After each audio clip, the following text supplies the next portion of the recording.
Hi, welcome back to Histamine Health Coach, where we navigate life with histamine intolerance and find ways to feel our best. I'm Teresa, your histamine health coach, and today we're diving into something that's both deeply personal and incredibly powerful, trusting your gut. So here's a funny thing. I was listening to a podcast version of a radio show the other day, and the host was talking about how crude women have become because we talk about our gut and gut health. Apparently, somewhere along the way, caring about our digestive systems became unladylike.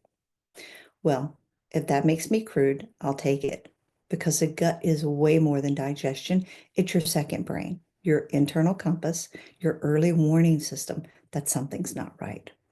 And sometimes, like in my case, it can even save your life. Years ago, I had a work event in Miami, had a free day, so I decided to go to South Beach for a nice lunch.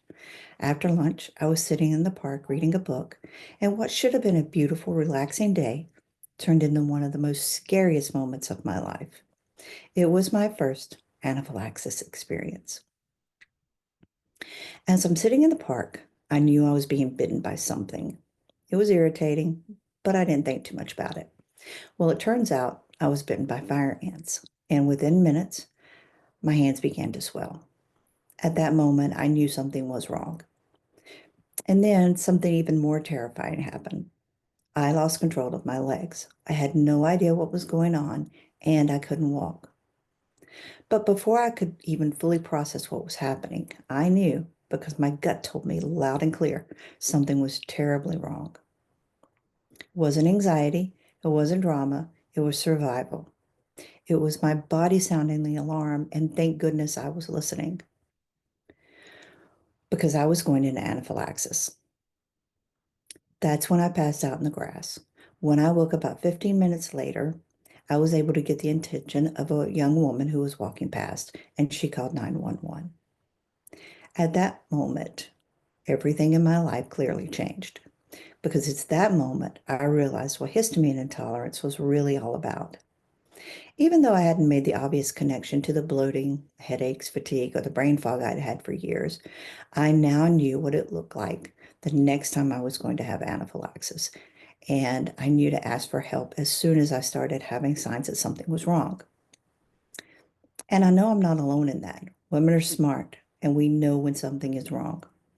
So many women go to the doctor because deep down they know something isn't right.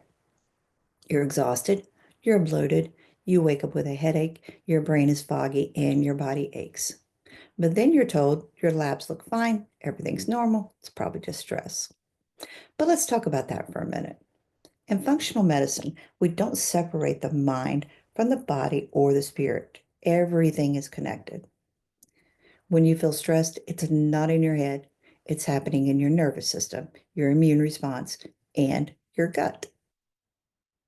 Chronic stress can slow digestion. It can lead to gut permeability, nutrient deficiencies, and you guessed it, higher histamine levels. So, yes, stress is real, but it's not a reason to dismiss your symptoms. It's a reason to look deeper. When you calm your nervous system, your symptoms often begin to soften. When you support your gut, your brain gets clearer. And when you start trusting your body again, things begin to shift. If you're dealing with histamine intolerance, your gut isn't just your second brain, it's your first responder. It's where 70% of your immune system lives. It's constantly scanning for danger, trying to protect you, even if that protection shows up in uncomfortable symptoms. So when you notice a pattern, feel a symptom, or just know something's off, you're not overreacting, you're not making it up. You're listening to your body and trusting your gut. And learning to trust your gut, that's not weakness, that's wisdom. So I'll leave you with this. Has your gut ever tried to tell you something before the labs could, before a doctor did? What would it look like to trust it next time? And if you're learning how to listen again, whether it's to your food, your energy, or your stress levels, know that you're not alone. You can visit my blog at histaminehealthcoach.com/blog for more insights on histamine intolerance. And if you haven't already, download my free low histamine diet starter plan. It's a great first step towards learning what your gut might be trying to tell you. Until next time, I'm Teresa, your histamine health coach. Trust your gut, support your body, and remember, you are your own best expert. See you soon. Bye.